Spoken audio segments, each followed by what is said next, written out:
আপটি Plus academy for civil service ইউপিএসসির পাশাপাশি এখানে ওয়েস্ট বেঙ্গল সিভিল সার্ভিসের ক্লাস হয়।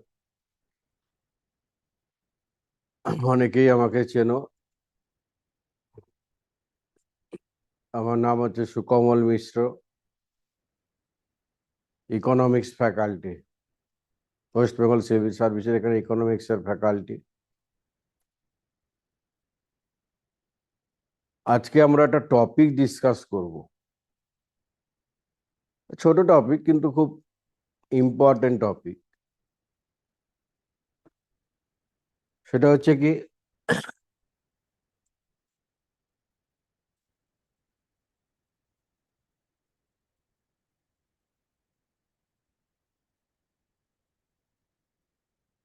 ডিভ্যালুয়েশন।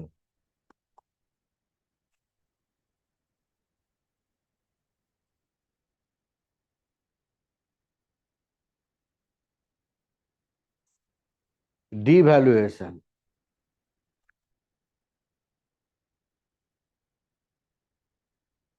কোনো একটা দেশের ব্যালেন্স অফ পেমেন্টে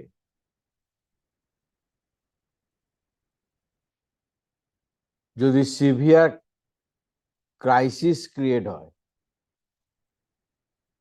তারপরে আনম্যানেজেবল ব্যালেন্স অফ পেমেন্ট,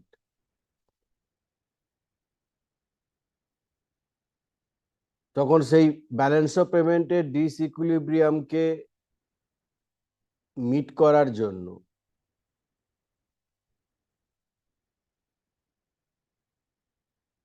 কি কি স্টেপ নিতে হতে পারে সরকারকে, কি কি স্টেপ অ্যাডপ্ট করা যেতে পারে? না, ব্যালেন্স অফ পেমেন্টে ডিসইকুইলিব্রিয়াম, ব্যালেন্স অফ পেমেন্ট মানে হচ্ছে, ধরো ইন্ডিয়ার সাথে রেস্ট অফ দ্য ওয়ার্ল্ড, মানে পৃথিবীর অন্যান্য দেশের সঙ্গে, সেই USA, UK, Germany, France, Italy, Canada, Bangladesh, Sri Lanka, whatever be, তাহলে ইন্ডিয়ার সাথে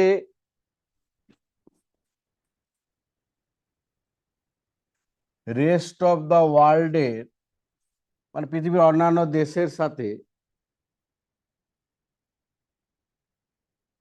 1 বছর ধরে অর্থনৈতিক লেনদেন হয়, ইকোনমিক ট্রানজাকশনস হয়। তার মানে ইন্ডিয়ার সাথে অন্যান্য দেশের সঙ্গে 1 বছর যে ইকোনমিক ট্রানজাকশনস গুলো হয়, এখন ইকোনমিক ট্রানজাকশনস অর্থনৈতিক লেনদেন মানে সেটা মেনলি কি হয়, এক্সপোর্ট ইম্পোর্টের মাধ্যমে হয়। ইন্ডিয়া যেমন ইউএসএ তে এক্সপোর্ট করবে, ধরো ইউএসএ ইন্ডিয়া এক্সপোর্ট করছে, তেমন ইন্ডিয়া ইউএসএ থেকে ইম্পোর্টও করছে।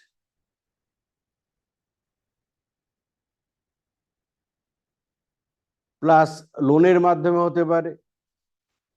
ইন্ডিয়া ধরো কোনো একটা কান্ট্রিকে যেমন লোন প্রোভাইড করতে পারে, তেমন আদার আদার কোনো কান্ট্রি সেন্ট্রাল ব্যাংক থেকে বা ইন্টারন্যাশনাল মনিটারি অর্গানাইজেশন থেকে, ফাইন্যান্সিয়াল ইনস্টিটিউশন থেকে ইন্ডিয়া তেমন লোন নেয়ও শুধু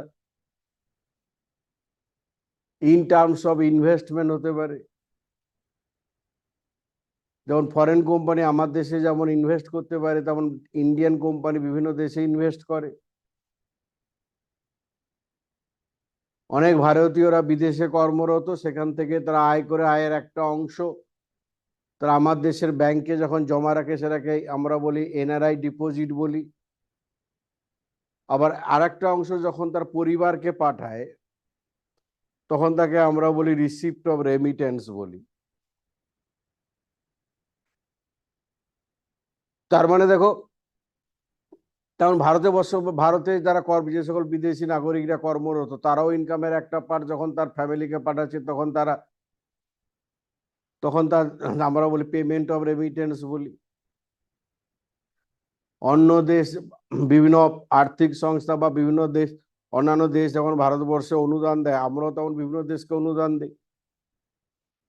এই যে ইকোনমিক ট্রানজাকশনস গুলো 1 বছর ধরে যেটা হয়, সেই ইকোনমিক ট্রানজাকশনস গুলো যেখানে রেকর্ড করা থাকে, রেকর্ড থাকে যেখানে, সেটাকে আমরা কি বলি, ব্যালেন্স অফ পেমেন্ট বলি। তার মানে ব্যালেন্স অফ পেমেন্টের দুটো সাইড, একটা হচ্ছে ক্রেডিট সাইড আর একটা হচ্ছে ডেবিট সাইড। একটা হচ্ছে ক্রেডিট আর একটা হচ্ছে কি না ডেবিট। তার মানে রিসিভস অ্যান্ড পেমেন্টস।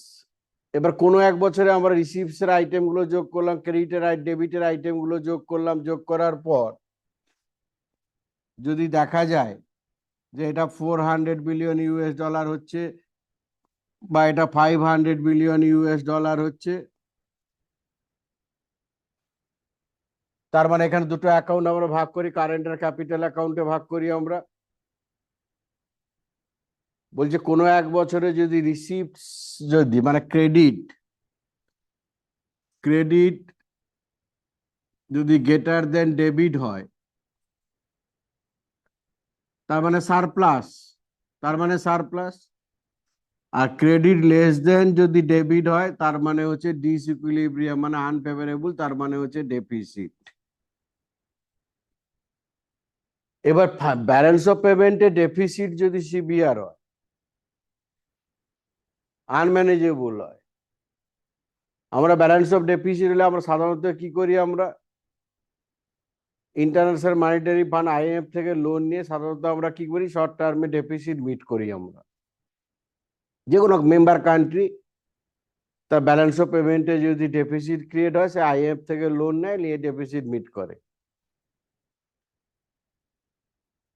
এবং এটা যদি আনম্যানেজেবল হয়, সিভিয়ার হয়, অর্থাৎ দেশে যদি ফাইন্যান্সিয়াল ক্রাইসিস ক্রিয়েট হয়, তখন সরকার বাধ্য হয়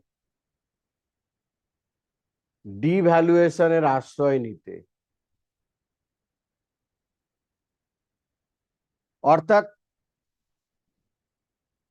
ডিভ্যালুয়েশন যদি সরকার যদি অ্যাডপ্ট করে, ডিভ্যালুয়েশন যদি গ্রহণ করে, এই স্টেপ যদি সরকার অ্যাডপ্ট করে,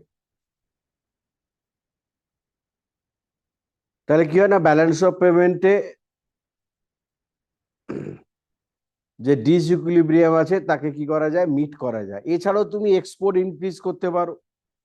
দেশে যদি এক্সপোর্ট যদি বৃদ্ধি পায়, প্রমোশন ও এক্সপোর্ট প্রমোশন, রপ্তানি বাড়াতে হবে, আমদানি কমাতে হবে, ইম্পোর্ট সাবস্টিটিউশন বাড়াতে হবে। দেশে যে দ্রব্যগুলো আমদানি করি তার পরিবর্তিত দ্রব্যের উৎপাদন যদি দেশের মধ্যে বৃদ্ধি পায়, তাহলেও দেশের আমদানি কমবে।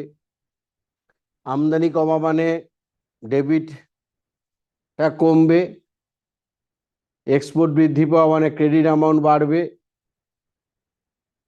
তারপরে ব্যালেন্স অফ পেমেন্টের ডেফিসিট কি হবে, ডিসইকুইলিব্রিয়ামকে মিট করা যাবে।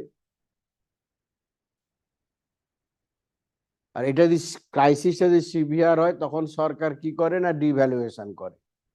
অর্থাৎ তোরা ইন্ডিয়ার রেসপেক্টে আমি যদি বলি, সরকার কি করবে, অফিসিয়ালি কিন্তু ডিক্লেয়ার করতে হবে সরকারকে। সরকার কি করবে, অফিসিয়ালি আমার দেশের কারেন্সির এক্সচেঞ্জ রেট, তার ভ্যালু কি করবে, সরকার রিডিউস করবে।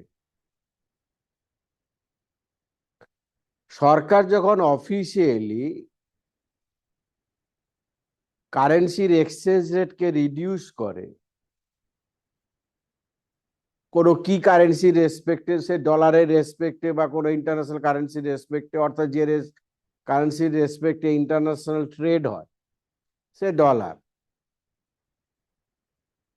ডলারের রেসপেক্টে যদি আমার দেশের কারেন্সির ভ্যালু যদি অফিসিয়ালি রিডিউস করে দেওয়া হয়,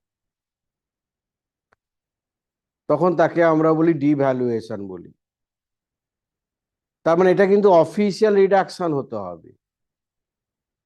এমনি তুমি দেখিয়ে দাও, ধরো কালকে ছিল ধরো $1 সমান ছিল 50 টাকা, সে আজকে গিয়ে আমরা পেপারে দেখছি $1 সমান হয়েছে ধরো 52 টাকা বা 50 টাকা 75 পয়সা, বা ধরো 49 টাকা 50 পয়সা হয়েছে। ডে টু ডে চেঞ্জ হচ্ছে, এটা কিন্তু ডিভ্যালুয়েশন নয়। দিস ইজ দা, যদি এই যে 50 টাকা ছিল আর কালকে দেখলাম, আজকের পেপারে দেখলাম 50.75 হয়েছে, তার মানে এটা হচ্ছে, এটাকে আমরা বলি ডেপ্রিসিয়েশন বলি। আমাদের কারেন্সির কি হয়েছে না, ভ্যালু ডেপ্রিসিয়েট করেছে। আর যদি 50 টাকা ছিল, আজকে গিয়ে যদি আমরা দেখি যে 49 টাকা 75 পয়সা হয়েছে, তার মানে আমাদের দেশের কারেন্সি ভ্যালু অ্যাপ্রিসিয়েট করেছে। That is the natural increase or natural decrease. তার মানে হচ্ছে it is a market determined, market mechanism, market ফোর্সের মাধ্যমে যদি কারেন্সির ভ্যালু বাড়ে বা কমে। যখন বাড়বে কারেন্সির ভ্যালু, যখন আমাদের যে কারেন্সির ভ্যালু যখন ইনক্রিজ করে আমরা বলি অ্যাপ্রিসিয়েশন, কমলে বলি ডেপ্রিসিয়েশন থ্রু মার্কেট। কিন্তু সরকার যখন অফিসিয়ালি যখন আমাদের দেশের কারেন্সির ভ্যালু যখন রিডিউস করাবে ডলারের রেসপেক্টে বা আদার কোনো কারেন্সি বা গোল্ডের রেসপেক্টে, তখন তাকে আমরা ডিভ্যালুয়েশন বলি, আর ইনক্রিজ করলে আমরা বলবো রিভ্যালুয়েশন। এখন কেন ডিভ্যালুয়েশন করা হয়? তাহলে এই যে ডিভ্যালুয়েশন টপিক যেটা, এটা টার্ম, এটা ফার্স্ট আমাদের মনে রাখতে হবে definition.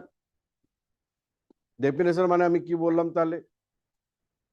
Official reduction of the value of home currency with respect to key currency or gold. এবার ডিভ্যালুয়েশন হলে কি হবে? ডিভ্যালুয়েশন করলে লাভ কি আমাদের কি হয়? দেখো, ধরে নাও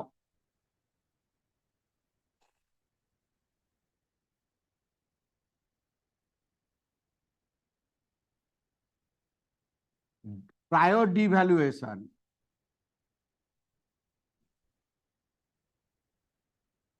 $1 equals to $1 equals to ₹70 prior devaluation.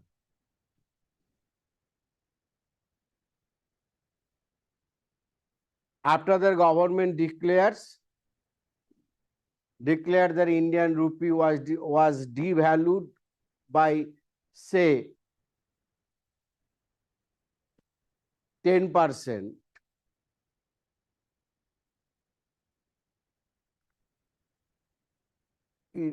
with respect to dollar, তাহলে আমাদের দেশের কারেন্সির ভ্যালু ডলার রেসপেক্টে কত পার্সেন্ট কমানো হয়েছে? 10%।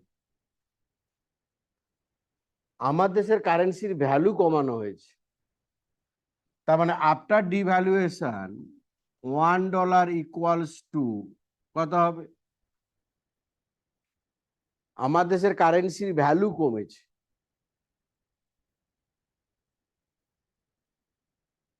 ভ্যালু কমেছে, তার মানে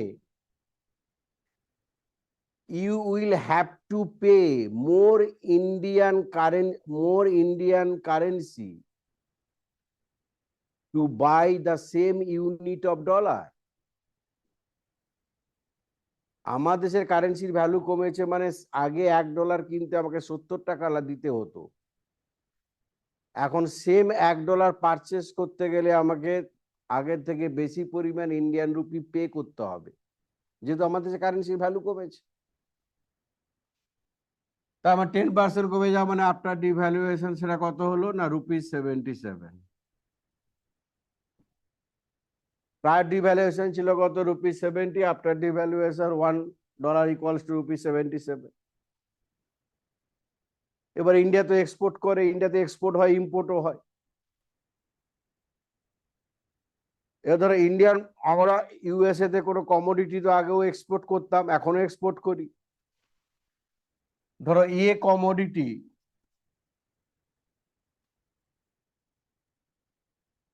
আগে যখন আমরা ইউএসএ তে এক্সপোর্ট করতাম, ইউএস মার্কেটে এই ইন্ডিয়ান দ্রব্যের প্রাইস ছিল সে $1।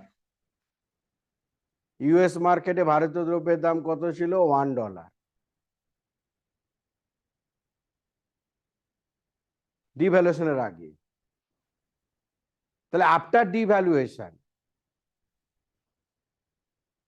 ইন্ডিয়ান গুডসের প্রায় ইন্টারন্যাশনাল মার্কেটে, ফরেন মার্কেটে বা ইউএস মার্কেটে কত হবে? তার মানে আমার দেশের কারেন্সির ভ্যালু কমেছে। তার মানে আমেরিকানরা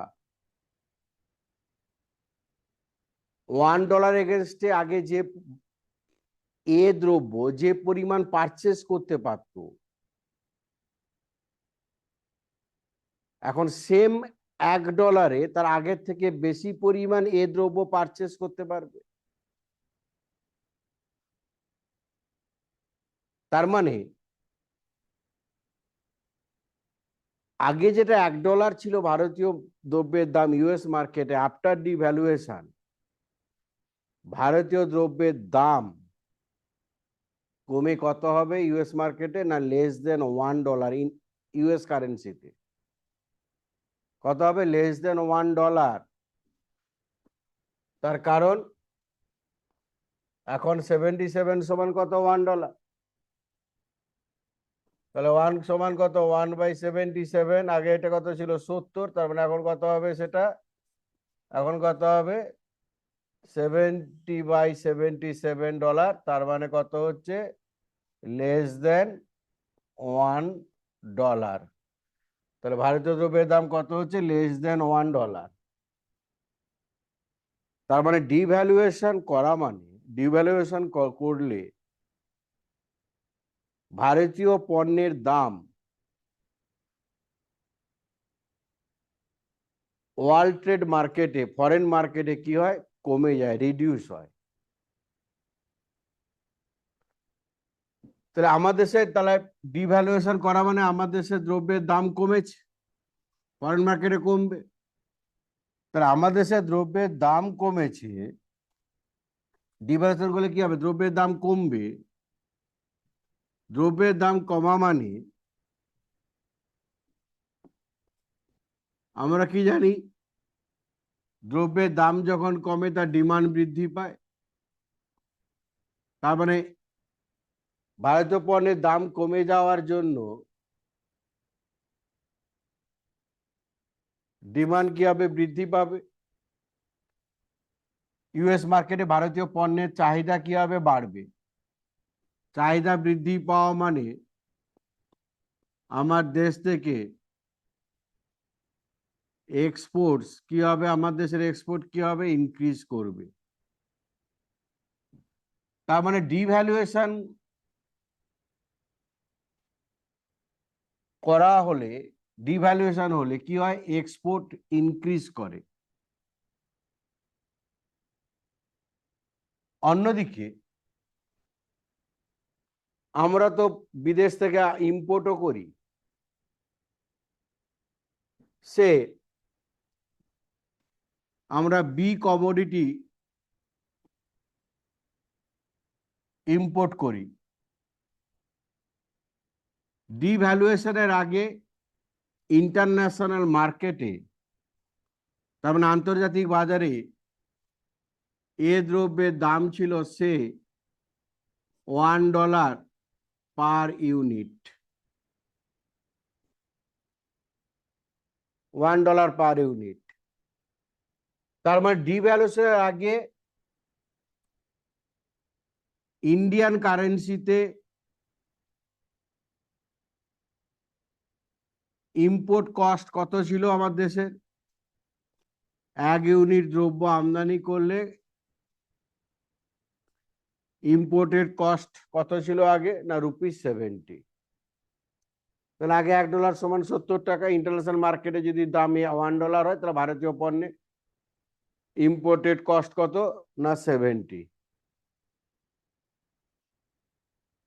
আফটার ডিভ্যালুয়েশন সেম কমোডিটি আমরা ইম্পোর্ট করি ইন্টারন্যাশনাল মার্কেটে তার সেম প্রাইস আছে। ইন্টারন্যাশনাল মার্কেটে তার সেম প্রাইস আছে, দ্যাট ইজ দ্য $1। ডিভ্যালুয়েশন করার পরও বি দ্রব্যের দাম ইন্টারন্যাশনাল মার্কেটে কত? $1। তাহলে আফটার ডিভ্যালুয়েশন ইম্পোর্টেড কস্ট কত হবে? না, যেটা ছিল আগে ₹70, সেটা বেড়ে কত হবে? ₹77। তার মানে after devaluation 1 unit of B import করতে গেলে, ইম্পোর্টের জন্য ভারতবর্ষ, আমার দেশের খরচ, আমার বি দ্রব্যের ইম্পোর্টেড কস্ট কত? না, ₹70। আগে যেটা ছিল 70, এখন সেটা বেড়ে হলো 77। তার মানে ডিভ্যালুয়েশন করা মানে ইম্পোর্টেড গুডস এর cost, that is the price of the imported goods, কি হবে না বৃদ্ধি পাবে ইন্ডিয়ান রুপিতে। তার মানে ইম্পোর্টেড কস্ট যদি ইনক্রিজ, এটা কি হয়? ইনক্রিজ করছে। তার মানে ইম্পোর্টেড গুডস এর প্রাইস যদি ইনক্রিজ করে, তাহলে ডোমেস্টিক মার্কেটে এই বি দ্রব্যের দাম কি হবে? বাড়বে। অর্থাৎ ইম্পোর্টেড গুডস এর প্রাইস ইনক্রিজ করবে, করলে তার ডিমান্ড কি হবে? ডিক্রিজ করবে। ডিমান্ড ডিক্রিজ করা মানে দেশের ইম্পোর্ট কি হবে? না রিডিউস হবে।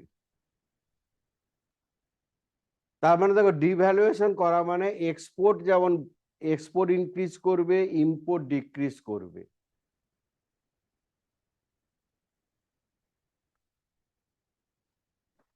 কারণ ইম্পোর্টের কস্ট বাড়ছে।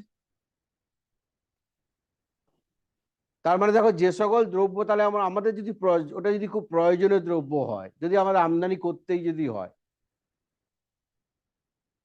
বা যে সকল দ্রব্য আমরা আমদানি করি, তার মধ্যে কিছু কিছু দ্রব্যের সাবস্টিটিউট গুডস, মানে ইম্পোর্ট সাবস্টিটিউশন, দেশে ইম্পোর্ট সাবস্টিটিউশন কি হবে? দেশের মধ্যে বৃদ্ধি পাবে। ইম্পোর্ট সাবস্টিটিউশন তার মানে আমদানি কমছে, তার মানে কি হবে? দেশের মধ্যে আমদানি কমবে, তার প্লাস কি হবে? তখনই কমাতে পারবো আমরা যদি import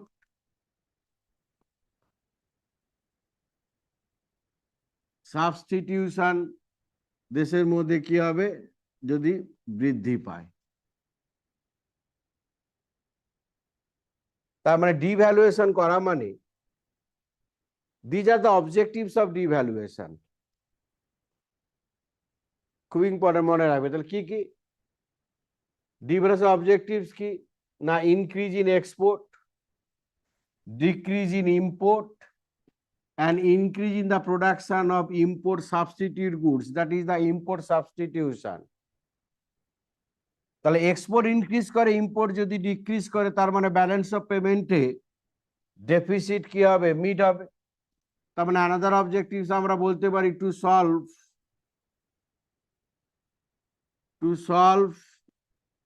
the BOP deficit, to solve the BOP deficit. These are the objectives of devaluation.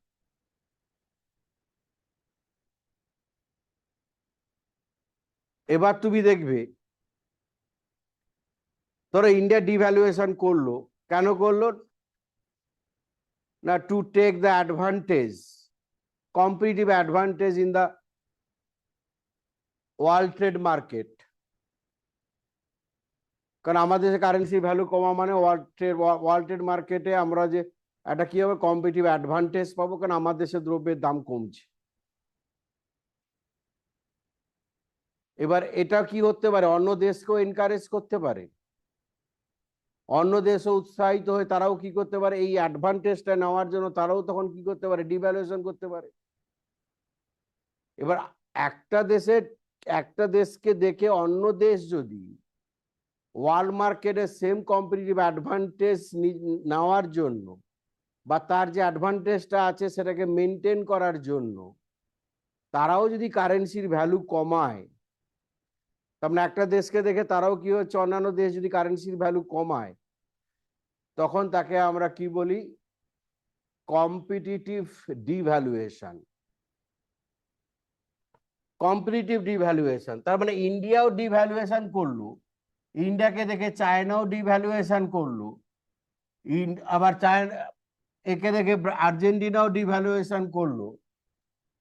তার মানে ইন্ডিয়া যে স্বার্থের যে উদ্দেশ্য নিয়ে ডিভ্যালুয়েশন করলো সেটা কিন্তু পুরোপুরি সফল কিন্তু হবে না। তার কারণ আদার কান্ট্রি গুলো কি করেছে, সেম অ্যাডভান্টেজ নেওয়ার জন্য তারাও কারেন্সি ভ্যালু রিডিউস করেছে, যার ফলে এই কম্পিটিটিভ ডিভ্যালুয়েশন করলে, কম্পিটিটিভ ডিভ্যালুয়েশন যদি হয় তার মানে কি হবে না, আমার দেশের এক্সপোর্ট যেটা বাড়বে আমরা আশা করেছিলাম সেটা কিন্তু বাড়বে না।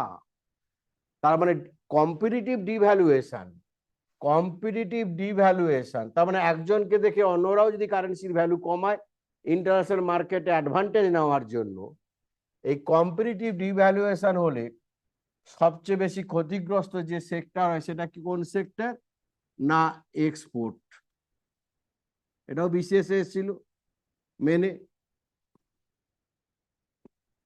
তাহলে কম্পিটিটিভ ডিভ্যালুয়েশন কোন সেক্টরকে সবচেয়ে বেশি আঘাত করে না, হার্টস দা এক্সপোর্ট সেক্টর।